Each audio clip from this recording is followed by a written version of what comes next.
In pictures. California wine country wildfires slideshow by photo services Santa Rosa, Calif. The wind known as the Diablo has picked up again. The air is dry. There is no rain in sight and the killer wildfires ravaging Northern California's wine country remained almost completely uncontained Thursday morning. Officials warned that some of the big fires could merge, even as new blazes erupted, and thousands of people have been told to prepare to leave their homes if they haven't already. Subscribe to the Post-Most newsletter. Today's most popular stories on the Washington Post: evacuations continue, including one order covering the entire city of Calistoga in Napa County.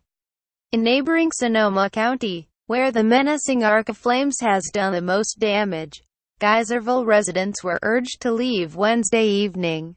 2 hours later, another evacuation order was issued in the Sonoma Valley. This is a serious, critical, catastrophic event, CAL Fire Chief Ken Pimlott said. At least 23 people have been killed by the fires in Sonoma, Napa, Mendocino and Yuba counties, where 500 homes and businesses had been burned at last count. Officials expect the death toll to rise perhaps significantly when officers begin going into the hot zones that were immolated in the firestorm. These destructive winds, along with millions of trees weakened by years of drought and recent renewed vegetation growth from winter storms, all contributed to some trees, branches and debris impacting our electric lines across the North Bay, she said. Van Reenen said the company was up to date in the maintenance of its infrastructure and the surrounding vegetation, but that excess rain last winter, followed by a drought, has created a lot of dry brush. An elderly couple just celebrated their 75th wedding anniversary. Then the Napa wildfires came. Pepe Tamayo leads horses Sammy, Center, and Lowly to safety from a deadly wildfire Tuesday, October 10, 2017, in Napa, Calif. The horses had been let out of their pasture Sunday, when the wind-whipped fire moved too fast for the horses to be loaded into trailers. When Tamayo returned to his employer's land, he found the house had been destroyed, but the horses were grazing on the front lawn. We can't even get into most of the areas, Sonoma County Sheriff Robert Giordano said. When we start doing searches, I expect that number to go up. Amid these grim bulletins, the huge utility company PG&E acknowledged that the extreme winds late Sunday and early Monday had knocked trees into power lines in conditions conducive to wildfires. The historic wind event that swept across PG&E's service area late Sunday and early Monday packed hurricane-strength winds in excess of 75 miles per hour in some cases, said Ari Van Reenen, a PG&E spokeswoman. In a statement released after the San Jose Mercury News first reported on a possible link between the wildfires and the power grid, these destructive winds, along with millions of trees weakened by years of drought and recent renewed vegetation growth from winter storms, all contributed to some trees, branches and debris impacting our electric lines across the North Bay, she said. Van Reenen said the company was up to date in the maintenance of its infrastructure and the surrounding vegetation, but that excess rain last winter, followed by a drought, has created a lot of dry brush. Officials with the California Department of Forestry and Fire Protection, CAL FIRE, said they have yet to determine the cause of the fires. Since Sunday, at least 22 separate wildfires have broken out across the region, burning more than 170,000 acres, a collective area larger than the city of Chicago. The conflagrations have led tens of thousands of people to flee their homes. About 400 are in shelters and will not be able to go home for many days, officials said. In Sonoma County, 600 people were reported missing, though the sheriff's office said Wednesday night that 315 have been located safe. Another 285 are still reported missing. but many may have lost cell phones or internet access and may not have been able to reach friends or family. Statewide, 8,000 firefighters are working to contain the fires, the worst of which are in Mendocino, Napa and Sonoma counties. In Sonoma County alone, more than a half-dozen separate wildfires have erupted, including one that started Wednesday. The fires have put a strain on federal resources, too, coming on the heels of catastrophic hurricanes. The California wildfires in total represent just one of 22 disasters that the Federal Emergency Management Agency is managing across the nation. 85% of FEMA's 900 full-time employees are working in the field, away from their assigned offices. Agency spokesman Mike Caponari said, "In some areas in wine country, the smoke and haze is so thick that the sun is a faint orange sphere in the sky. Most stores are sold out of air filtration masks. People pumping gas, shopping for groceries or walking dogs look like carpenters or surgeons, depending on which type of mask they were able to pick up.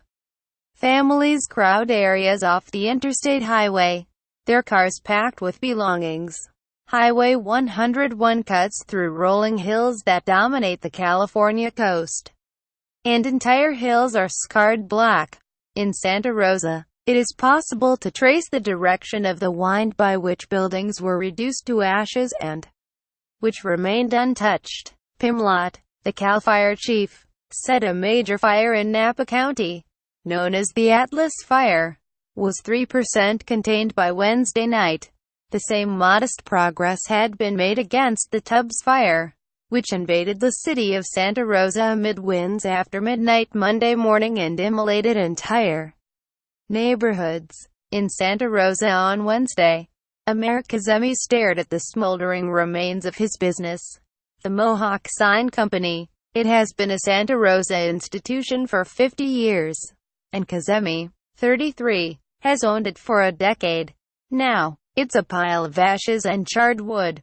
On Monday at 3:45 a.m., Kazemi's friends began calling him at home, warning him that a wildfire had jumped the highway. He wanted to dash to the store, but he couldn't leave his pregnant wife. 2 hours later, a local TV station broadcast video of his building on fire. The station replayed the clip constantly. "It was pretty sickening," he said. "I just wanted to come see if there was any chance that anything survived the artwork. 10 years worth of stuff on my hard drive. It's all gone." Jennifer Pierre returned to her Santa Rosa neighborhood to see what was left of her house. Almost nothing. Everything was ashes, including her children's baby blankets that she used to spray with her perfume, her wedding dress and her wedding ring. Even the valuables in their fireproof safe had burned or melted. She and her husband had escaped with the clothes on their backs, and the couple now smelled like the smoky remains of their home. "I could not wash that smell off me," she said. "You just want to scrub it out of you and get the smell out of you. Every time you breathe, this whole ordeal immediately comes back to you." Christina Hansen, 27, who has spina bifida, a neural tube defect, and uses a wheelchair, was one of the people reported missing. Late Tuesday, her family posted the news that she did not survive the fire that struck her home on the north side of Santa Rosa. Frank Vinculato, Hansen's cousin by marriage, had used social media to alert the community that she hadn't been accounted for in the wake of the fires. "Help me and my wife find her cousin. We have lost contact with her in the Santa Rosa fires," he wrote. But late Tuesday, after a fire inspector reportedly visited the home, Vinculato wrote on Twitter, "To all who have retweeted, searched, called, text, we have got news, we have lost an angel." Sonoma County Sheriff's spokeswoman Misty Harris said sometimes the only way to spread crucial information is with boots on the ground. Deputies were running toward the fire, banging on doors, getting people out of their houses, she said. Giordano, the Sonoma sheriff, said the mandatory evacuation zones in the county remain off-limits 24 hours a day, and he doubted that residents would be able to return to their homes this week. Reporters asked Giordano about anecdotal accounts from residents saying they hadn't gotten alerts by phone about the oncoming fires. The sheriff cited a technological change in society that has undermined one automated system using landlines.